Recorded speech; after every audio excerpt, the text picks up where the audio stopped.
ये financial allocation Live of Amit Shah of Bihar Assembly elections. Bharat माता की। सबसे पहले मैं महर्षि च्यवन की इस भूमि को, अरे शांति रखो ना भाई, चुप हो जाओ ना भाई, या तो यहां आ जाओ, आना है यहां।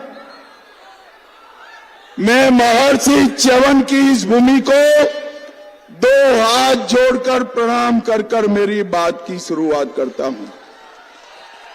मैं यहां मधुश्रवा आश्रम को भी प्रणाम करना हूं, और आप मेरी बात सुनकर रखना अरवल वालों। मधुश्रवा आश्रम का 25 करोड़ के खर्चे से भारत सरकार विकास करने जा रही है, विकास करने जा रही है। यहां के आराध्य देव बाबा मधेश्वर नाथ जी को भी प्रणाम करता हूं, और सूर्य उपासना के लिए प्रसिद्ध खटांगी सूर्य मंदिर को भी मनपूर्वक प्रणाम करना चाहता हूं। महान स्वतंत्रता सेनानी श्री गोवर्धनी सिंह को भी मनपूर्वक श्रद्धांजलि देना चाहता हूं। अरवल वालों जरा बताओ मुझे, आप फिर से जंगल राज चाहते हो क्या? जोर से बोलो, चाहते हो? अरवल वालों, एक गलती से भी लाल झंडे वाले आ गए ना तो यहां जंगल राज आएगा, जंगल राज आएगा। भाइयों बहनों, चाहते हो क्या? ये पूरे बिहार में, एक जमाने में बिहार नक्सलवाद से भयाक्रांत था, और नक्सलवाद के कारण हमारे बिहार का विकास रुका था। और नक्सलवाद को ये अभी जो लाल झंडे लेकर आते हैं ना, वो ही पनपाते थे, वो ही चलाते थे। मोदी जी ने बिहार को नक्सलवाद से मुक्त कर दिया है, मुक्त कर दिया है। किसी की हिम्मत नहीं है अब बिहार में फिरौती, खून, अपहरण और नक्सलवाद को फैलाने की। मगर याद रखना, जरा सी भी गलती हुआ तो ये नक्सली फिर से भेष बदलकर, कपड़े बदलकर जंगल राज फैलाएंगे, जंगल राज फैलाएंगे। और भाइयों बहनों, अगर उससे बचना है तो कमल छाप और तीर छाप पर बटन दबाना है। दबाओगे ना? अरे जोर से बोलो, दबाओगे ना? भाइयों बहनों, एक और हमारा एनडीए 5 पांडवों की तरह एक मुश्त होकर चुनाव के मैदान में है। मोदी जी, नीतीश जी, मांझी जी, कुशवाहा जी, चिराग पासवान जी, सभी लोग एक मुश्त होकर चुनाव में हैं। और दूसरी ओर एक गठबंधन वाले हमसे ज्यादा अपने साथियों से लड़ाई करते हैं। भाइयों बहनों, हमारा एनडीए का 20 साल का ट्रैक रिकॉर्ड है। 20 साल तक नीतीश जी और 11 साल से नरेंद्र मोदी जी और नीतीश कुमार जी ने यहां से जंगल राज और नरसंहार को खत्म किया है। चाहे 12 का नरसंहार हो, सोनेरी नरसंहार हो, बाथरा नरसंहार हो, हमारे अरवल की भूमि को लहूलुहान करा। और ये नरसंहारों की पूरी श्रृंखला भारतीय जनता पार्टी और एनडीए ने बंद करी है। फिर से एक बार लाल झंडे की आड़ में नक्सलवाद आने का रास्ता साफ हो रहा है। उसको अरवल वालों को रोकना है, अरवल वालों को रोकना। भाइयों बहनों, हम बिहार में नए इंडस्ट्री ला रहे हैं, फिनटेक सिटी बना रहे हैं, इन्वेस्टमेंट समिट कर कर इन्वेस्टमेंट ला रहे हैं। ये माले वाले आ गए ना तो सारा उद्योग चला जाएगा, सारा उद्योग चला जाएगा। मोदी जी का प्रयास है 1,80,000 करोड़ रुपए का इन्वेस्टमेंट, प्राइवेट इन्वेस्टमेंट बिहार में लाने का। मोदी जी ने 11 साल में बरौनी का खाद का कारखाना चालू किया, रीगा की शुगर मिल चालू की, 2 आईटी पार्क बनाए, एक टेक्सटाइल पार्क बन रहा है और आने वाले दिनों में बिहार में 25 नई गन्ना मिलें लगाने का काम भी हमारी एनडीए सरकार है। ये माले वाले आए, एक कम्युनिस्ट घुसेंगे तो सारा इंडस्ट्री को भगाने का काम करेंगे। भाइयों बहनों, ये लाल झंडे वालों को अरवल में रोक लेना, यहां से पटने तक न जाए, पटने तक न जाए। रोकोगे ना? अरे युवाओं बोलो, रोकोगे ना? भाइयों बहनों, अभी थोड़े समय पहले राहुल बाबा ने एक यात्रा निकाली थी, बड़ी यात्रा निकाली। राहुल बाबा कभी 15 दिन तक धूल नहीं फाकते, रोड पर निकले, 15 दिन तक रोड पर निकले। और भाइयों बहनों, यात्रा किसके लिए थी? बिहार के युवाओं के कल्याण के लिए थी? ना भाई। बिहार के दलितों के लिए थी? ना। बिहार के अति पिछड़ा गरीब और माताओं बहनों के लिए थी? ना। यात्रा थी घुसपैठियों को बचाने के लिए, यात्रा निकाला था घुसपैठिए को बचाने के लिए। अरवल वालों, मुझे बताओ, बिहार में घुसपैठिए रहने चाहिए क्या? जोर से बोलो, रहने चाहिए? भाइयों बहनों, एक घुसपैठिया हमारे युवाओं की नौकरी खा जाता है, हमारे गरीबों के राशन में हिस्सा मांगता है और देश को असुरक्षित करता है। ये कह रहे हैं वोट चोरी हुई है, इतनी बड़ी हजारों में संख्या है, आपका किसी का वोट कटा है भाई? अरे जोर से बोलो, कटा है? तो राहुल जी किसके वोट की बात कर रहे हैं? किसके? एक घुसपैठियों की वोट की बात कर रहे हैं। मुझे बताओ, काटना चाहिए या नहीं काटना चाहिए? अरे जोर से बोलो, काटना चाहिए या नहीं काटना चाहिए? भाइयों बहनों, मैं आज च्यवन ऋषि की भूमि पर बताकर जाता हूं, ये राहुल बाबा को जितनी यात्रा निकालनी है निकाले, पटना से लेकर इटाली तक, मगर वो घुसपैठिए को बचा नहीं पाएंगे। देश और बिहार से एक घुसपैठिए को हम चुन चुन कर निकालने का काम करेंगे, चुन कर निकालने का। भाइयों बहनों, उनको बिहार के युवाओं से ज्यादा बांग्लादेश से आए हुए घुसपैठियों की चिंता। भाइयों बहनों, बाबा साहेब आंबेडकर का नाम उनके लिए चुनाव में लेने के लिए, बाबा साहेब जिंदा रहे तब तक ये कांग्रेस पार्टी ने बाबा साहब का विरोध किया, मरने के बाद भी, इनके अवसान के बाद भी इतने बड़े व्यक्ति के सम्मान में कुछ नहीं किया। उनको भारत रत्न भी तभी मिला जब कांग्रेस सत्ता से गई। नरेंद्र मोदी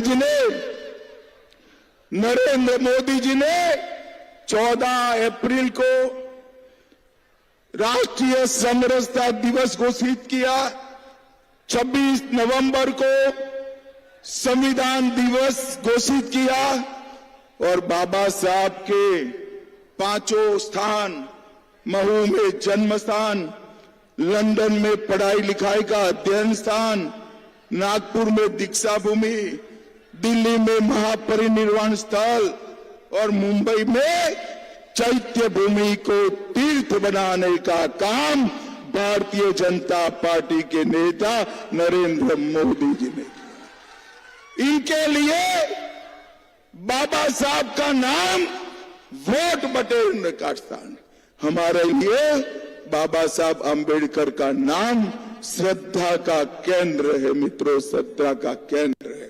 और आज मैं कहकर जाता हूं, हमने एक गरीब दलित के बेटे रामनाथ कोविंद को हमने देश का राष्ट्रपति बनाने का काम किया। और सबसे ज्यादा दलित सांसद, ट्राइबल सांसद और ओबीसी सांसद किसी के जीत कर आते हैं तो हमारे एनडीए के जीत कर आते हैं। बाबूजी जगजीवन राम का भी जीवन भर अपमान किया, उनको उन्होंने प्रधानमंत्री नहीं बनने दिया। भाइयों बहनों, अभी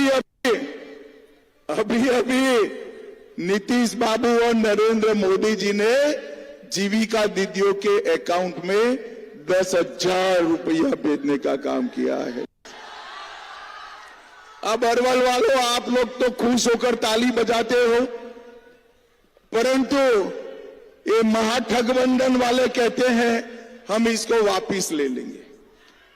मैं आज कहकर जाता हूं, अरे चिंता मत करो तुम, मैं कहकर जाता हूं किसी की हिम्मत नहीं है जीविका दीदियों के 10,000 रुपये को हाथ लगाने की, किसी की हिम्मत नहीं। इतना ही नहीं भाइयों बहनों, अगर एनडीए की सरकार बनी तो हम जीविका दीदियों के बैंक अकाउंट में और 2 लाख रुपया 2.5 साल में डालने वाले हैं। 2.5 साल।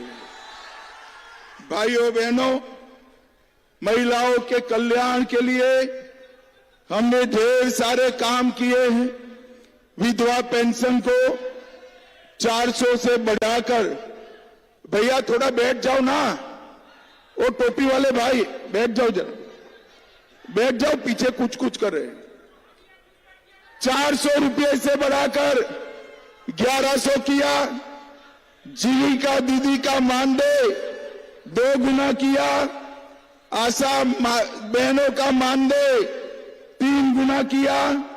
ममता कार्यकर्ताओं का मानदेय 2 गुना किया। आंगनवाड़ी सेविकाओं का 7,000 से बढ़ाकर 9,000 किया। और आंगनवाड़ी सेविकाओं को हमने फोन के लिए अलग से 11,000 रुपया दिया। महिलाओं का सम्मान ये महाठगबंधन वाले नहीं कर सकते। और मुझे बताओ भाई, अयोध्या में जो राम मंदिर बना है, बनना चाहिए था या नहीं बनना चाहिए था? अरे क्या ऐसी आवाज में बोलते हो अरवल वालों, जोर से बोलो, बनना चाहिए था या नहीं बनना चाहिए था? 550 साल से बाबर ने राम मंदिर को तोड़ा था।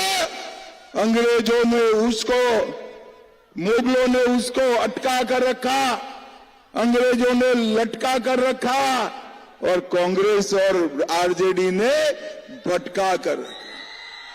मोदी जी ने 19 में भूमि पूजन किया और 24 में प्राण प्रतिष्ठा कर जय श्री राम। अब बिहार वालों, अरवल वालों, तो भी श्री राम का मंदिर तो अयोध्या में आसमान को छूने वाला हमने बनाया है। सीता माता का जन्म हमारे बिहार में हुआ था। मां सीता का मंदिर बनना चाहिए या नहीं बनना चाहिए? जरा जोर से बोलो, बनना चाहिए या नहीं बनना चाहिए? भाइयों बहनों, चिंता मत करो। 2 माह पहले हमने मां सीता के मंदिर का भूमि पूजन किया है। 2.5 साल में 850 करोड़ रुपए का खर्च कर एक भव्य और उत्तुंग सीता माता का मंदिर हम सीतामढ़ी पुनौरा धाम में बना। और आप सुन लीजिए अरवल वाले, जिस दिन सीता माता का मंदिर का प्राण प्रतिष्ठा होगा, उसी दिन सीतामढ़ी से अयोध्या जी हम वंदे भारत ट्रेन चलाएंगे, वंदे भारत ट्रेन चलाएंगे। भाइयों बहनों, मुझे बताओ, ये राहुल गांधी की सरकार आ गई है यहाँ बिहार में, तो यहां पर सीता मंदिर बनने देंगे क्या? जरा जोर से बोलो, बनने देंगे? उनकी सरकार न आए इसलिए यहां से माले को हटाना है। हमने पटना से अरवल 4 लेन रोड शुरू किया। 2300 करोड़ से अरवल से बिहार शरीफ तक का 4 लेन रोड बन रहा है। अरवल जहानाबाद, ए भाई, वो दोनों कैमरा काहे को गड़बड़ कर रहे हो भाई? अरवल जहानाबाद, अरवल दाऊद नगर, अरवल पटना, कई सड़कों का हमने उसको उन्नयन करने का काम किया। फरीदपुर सोनारी रोड बन रहा है, मिर्जापुर से डकरा तक रोड बन रहा है, सोन नदी पर अरवल भोजपुर पुल निर्माण चल रहा है। अरवल में 420 से ज्यादा ग्रामीण पथ और 8 किलोमीटर 8 पुल बनाए। 337 करोड़ से औरंगाबाद बिहटा रेल लाइन नई बन रही है। और अरवल वालों, आगे सुनो, अरवल में मेडिकल कॉलेज और बहुत बड़ा अस्पताल भी बनने जा रहा है। मेडिकल कॉलेज और अस्पताल का काम चालू हो गया है। बेलखारा में राजकीय डिग्री कॉलेज बनेगा। कोरियम में औद्योगिक क्षेत्र का विकास होगा और अरवल में एक विद्युत ग्रिड सबस्टेशन और 10 पावर स्टेशन बनाने का काम हुआ है। अरे भाइयों बहनों, मुझे बताओ, जरा बताओ, ये सब जो मैं पढ़ा हूं इसका टोटल मालूम है कितना है? कितना है? 26,800 करोड़ रुपया एक अरवल के विकास के लिए खर्च होने वाला है।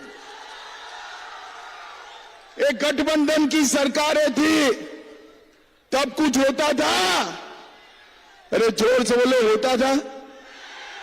नहीं यार, होता था। कुछ भूल जाते हो। क्या होता था बताओ? चारा घोटाला होता था या नहीं होता था? बाढ़ का घोटाला होता था या नहीं होता था? जंगल राज आया था या नहीं आया था? नक्सलवाद आया था या नहीं आया था? तो एनडीए आता है तो रोड, रास्ता, पुल, पुलिया, बिजली, कॉलेज, अस्पताल बनते हैं। और एक गठबंधन आता है तो जंगल राज, खून फिरौती आता है।